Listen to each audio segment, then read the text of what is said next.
Hachette Audio presents The Last Song, written by Nicholas Sparks, read by Pepper Binkley and Scott Sowers.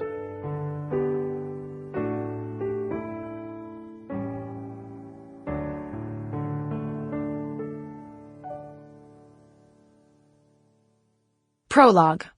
Ronnie. Staring out the bedroom window, Ronnie wondered whether Pastor Harris was already at the church. She assumed that he was, and as she watched the waves breaking over the beach, she questioned whether he was still able to notice the play of light as it streamed through the stained glass window above him. Perhaps not. The window had been installed more than a month ago, after all, and he was probably too preoccupied to notice anymore.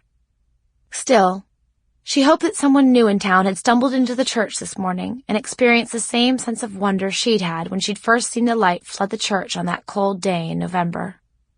And she hoped the visitor had taken some time to consider where the window had come from and to admire its beauty. She'd been awake for an hour, but she wasn't ready to face the day. The holidays felt different this year. Yesterday, she'd taken her younger brother Jonah for a walk down the beach. Here and there were Christmas trees on the decks of the houses they passed. At this time of year, they had the beach pretty much to themselves. But Jonah showed no interest in either the waves or the seagulls that had fascinated him only a few months earlier.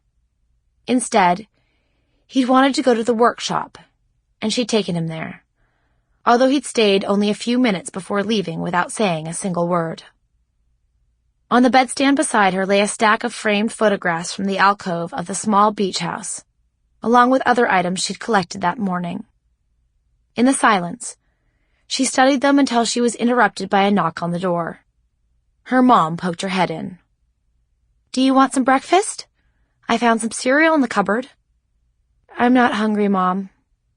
"You need to eat, sweetie." Ronnie continued to stare at the pile of photos, seeing nothing at all. "I was wrong, Mom, and I don't know what to do now." "You mean about your dad?" "About everything. Do you want to talk about it?" When Ronnie didn't answer, her mom crossed the room and sat beside her. "Sometimes it helps if you talk. You've been so quiet these last couple of days." For an instant, Ronnie felt a crush of memories overwhelm her. The fire and subsequent rebuilding of the church. Sample complete. Ready to continue?